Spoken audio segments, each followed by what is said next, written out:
अस्सलामुअलैकुम। मैं नजमुस साकिब। आज के वीलॉग में हम देखने की कोशिश करेंगे कि ये जो सच और झूठ का मामला है, जो इंसानियत के साथ सदियों से चलता आ रहा है कि ये सच है, ये सच नहीं है, ये झूठ है, ये सरीहन झूठ है, ये बहुत बड़ा झूठ है। तो ये जो इंटरनेशनल रिलेशंस होते हैं, ये जो बैनुल-अक़वामी ताल्लुकात होते हैं, इसमें सच और झूठ जो है उसके क्या माने हैं? क्या बैनुल-अक़वामी जो ताल्लुकात होते हैं उसमें सच का होना ज़रूरी होता है, और अगर सच आ जाए तो माना जाता है, और अगर झूठ हो तो फिर क्या होता है? ये क्यों हमें ये टॉपिक का ख्याल आया? वो इसलिए ख्याल आया कि कल जो है वो ईरान के जो सुप्रीम लीडर हैं अली ख़ामेनी, उन्होंने कहा कि प्रेसिडेंट ट्रंप साहब ने ये कहा है कि वो इस खित्ते में, इस खित्ते का मतलब ये जो आपका मशरक़ वुस्ता का इलाका है, इसमें वो अमन चाहते हैं। जब वो अभी पिछले दिनों ये यूएई, कतर और सऊदी अरेबिया का दौरा करके निकले, तो अपने जहाज़ पे बैठ के शायद उन्होंने ये बात की, जब या जाने लगे तो बात की कि मैं चाहता हूँ कि इस खित्ते में अमन आए। बात तो बड़ी अच्छी है, लेकिन अली ख़ामेनी ने ये कहा कि सदर ट्रंप जो हैं वो झूठ बोल रहे हैं, और उसके जवाब में उन्होंने एक दलील भी दी। उन्होंने ये कहा कि एक तरफ आप 10 टन यानी 10 टन्स बॉम्ब्स जो हैं वो इजराइल को देते हैं, 10 टन बॉम्ब इजराइल को देते हैं ताकि वो गज़ा के बच्चों के सर पे फोड़े, तो और आप दूसरी तरफ ये कह रहे हैं कि आप अमन चाहते हैं। अच्छा, ये अब दलील आई है तेहरान से अली ख़ामेनी की। मतलब ये कि झूठ बोला आपने, आप झूठ बोल रहे हैं। तो इसीलिए हमें ख्याल आया कि इस पे बात करते हैं कि जब आप बैनुल-अक़वामी ताल्लुकात की बात करते हैं, ख़ारिजा पॉलिसी की बात करते हैं, दो मुल्कों के ताल्लुकात या इलाके की आप सूरत हाल देखते हैं, या इंटरनेशनल सूरत हाल देखते हैं, रीजनल देखते हैं, उसमें सच और झूठ का कितना हिसाब किताब होता है।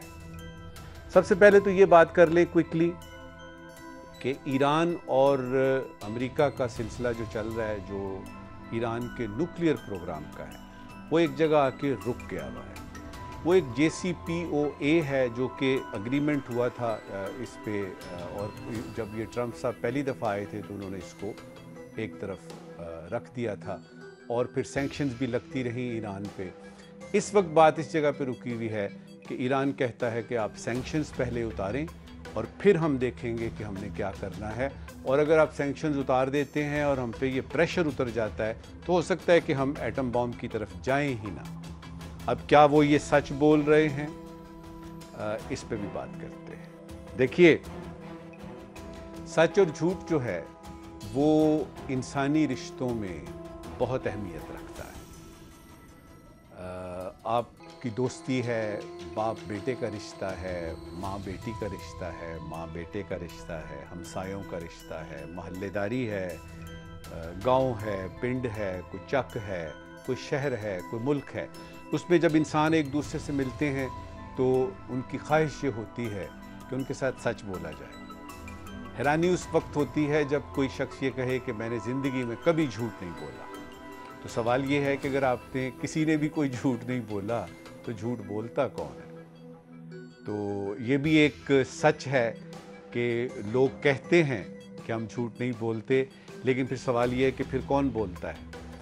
बैनुल-अक़वामी जो ताल्लुकात होते हैं, दो मुल्कों के ताल्लुकात, उसमें जो सियासी बयानात दिए जाते हैं, जो सिफारती बयानात दिए जाते हैं, उसमें एक गुंजाइश रखी जाती है कि पूरा सच एक तो बताया नहीं जाता, क्योंकि पूरा सच अगर आप बता देंगे तो आपकी, अगर फ़र्ज़ करें स्ट्रैटेजी है, जिस तरह ये हिंदुस्तान जो है ये ऑपरेशन सिंदूर करने से पहले पूरा सच बता देता कि इतने तैयारे इधर से उड़ेंगे, इधर से हिसाब किताब ये होगा, इतने बजे हम अटैक करेंगे और इन जगहों पे अटैक करेंगे, ये जो हम ड्रोन्स भेज रहे हैं, ये जो ड्रोन्स भेज रहे हैं, ये इन जगहों पे, लाहौर, साहिवाल, फलाना, इन जगहों पे। मुझे ये बताइए, क्या हम तवक्को रखें अपने दुश्मन से या किसी से भी कि वो ये सारा कुछ हमें सच बताएगा?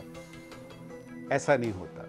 इसी तरह पाकिस्तान ने जब बात की, पाकिस्तान ने ये कहा कि हम वक्त का तयन करेंगे, हम वो दिन का तयन करेंगे और हम इसका मुंह तोड़ जवाब देंगे। इधर तक तो सच है, लेकिन हमने ये भी तो नहीं बताया ना कि किस वक्त करेंगे, क्या करेंगे, किस तरीके से साइबर वो डिवीज़न हमारा काम करेगा, किस तरह हम आपके जो हैं वो फलां जगह पे अटैक करके आपकी एयरबेस को उड़ा देंगे, आपकी चेक पोस्टों को उड़ा देंगे, आपकी जो मिलिट्री इंस्टॉलेशंस हैं उन पे करेंगे, ये नहीं बताया।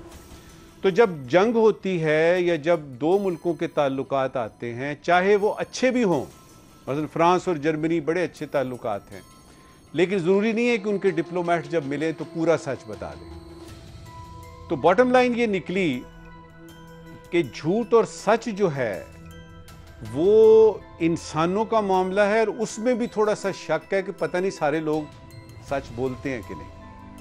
लेकिन ख्वाहिश हमारी होती है कि हमारे साथ सच बोला जाए, और किसी ने अगर झूठ बोल दिया तो हम उस पर बिल्कुल यानी नाराज़ भी होते हैं, नालाम भी होते हैं, खफा भी होते हैं कि तुमने मेरे साथ झूठ क्यों बोला। अब सवाल ये है कि जिसने झूठ बोला है, जो ये कह रहा है कि जी मैं, वो मानता है कि उसने झूठ बोला है, उससे पूछेंगे वो जस्टिफिकेशन देगा, दलील देगा कि मैंने एक तो बात ये ऐसे नहीं की थी। आपने अक्सर अखबारों में देखा होगा, किसी सियासतदान का बयान आता है, वो टीवी में आके कहता है कि जी ABCDEF, कोई रिपोर्टर जो है वो अच्छा रिपोर्टर उसको उसी तरह से वर्बैटम रिपोर्ट बना के तो अगले दिन अखबार में आ जाता है। साथ ही जब पता लगता है, उसका फॉलो आउट इफेक्ट आता है, लोग उस पर बात करते हैं, तो वो क्या कहता है, मैंने दरअसल इस तरह से बात नहीं की थी, मैंने असल में इस तरह बात की थी, और मेरे बयान को तोड़ मोड़ के बताया जा रहा है। मतलब क्या हुआ कि हम कोशिश करते हैं कोई खिड़की खोलने की, कोई जगह मिले कि हम उसमें से निकल जाएं, और हम पे वो इल्ज़ाम जो है वो साबित ना हो कि हमने झूठ बोला है।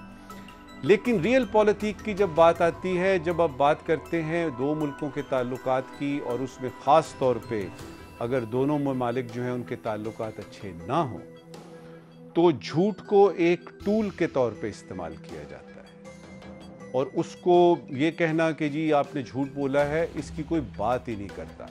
लिहाजा ये जो बात अली ख़ामेनी ने की है कि वो झूठ बोलते हैं, इसका अगर आप खारिजा पॉलिसी देखें या पॉलिटिकल साइंस देखें या रियल पॉलिटिक देखें, या वो तमाम किताबें पढ़ें जो कि जंग के ऊपर लिखी हुई हैं, जो कि ताल्लुकात दो मुल्कों में लिखी हुई हैं, तो उसमें हम ये कह सकते हैं कि अगर प्रेसिडेंट ट्रंप झूठ भी बोल रहे हैं तो उसके पीछे कोई ना कोई उसका मकसद होगा। और झूठ और सच जो है वो बैनुल-अक़वामी ताल्लुकात में इतनी ज़्यादा अहमियत नहीं रखता। हमें थोड़ी देर के लिए एहसास होता है यार ये झूठ बोल रहा है। अब मुझे बताइए, अगर वाकई ख़ामेनी साहब की बात दुरुस्त मान लेते हैं और ये मान लेते हैं कि प्रेसिडेंट साहब ने झूठ बोला है, ट्रंप साहब ने, क्या कर लेंगे आप बताइए ना। और फिर झूठ अगर उन्होंने बोला है तो क्या ईरान उनके साथ ताल्लुकात बिल्कुल मुनक़ते कर रहा है? क्या उधर से एम्बेसी बंद हो रही है वाशिंगटन से, वो अपने डिप्लोमेट वापस बुला रहा है, ताल्लुकात ख़त्म कर रहे हैं? नहीं, ऐसा नहीं। तो ये एक बयान है जो कि आया। और जहाँ तक सिफारतकारी का ताल्लुक है, ये इस वक्त की आखिरी बात है, जहाँ तक सिफारतकारी का ताल्लुक है तो बड़ी देर से पुराने यूनान से जो चलती आ रही है ना सिफारतकारी, सिफारतकारों को वो होता है कि वो झूठ भी इस तरह बोलते हैं, वो इस तरीके से बात करते हैं कि वो जहन्नुम के बारे में अगर बात करेंगे ना कि ये जहन्नुम है, तो आदमी का दिल चाहेगा कि यार इधर जाना चाहिए, तो वो इस तरीके से बयान करते हैं। तो ये बात कहाँ पे आकर रुकती है कि आप किसी चीज़ को किस तरीके से बयान करते हैं। मिसाल के तौर पे आप ये कहते हैं जी पाकिस्तान को सख्त मुसीबत पड़ी हुई है, पाकिस्तान मुश्किलों में घिरा हुआ है। अब ये एक तरीका है बात करने का। आप इसको इस तरह से भी तो कह सकते हैं कि पाकिस्तान को चैलेंजेस का सामना है। बात वही है, मकसद भी उसका वही है, मतलब भी उसका वही है, लेकिन तरीका कार बदल गया। जिस तरह मैं ये कहूँ आप झूठ बोल रहे हैं, उसके मुकाबले में मैं आपसे ये अगर कहूँ कि आप सच नहीं बोल रहे, तो बात तो मैंने एक ही की है, लेकिन फ़र्क है बात में, और उसका जो माइंड दूसरा बंदा करेगा वो हो सकता है ना करे। एक शेर है, फ़र्क पड़ता है सिर्फ लहजे से, फ़र्क पड़ता है सिर्फ लहजे से बात अच्छी बुरी नहीं होती।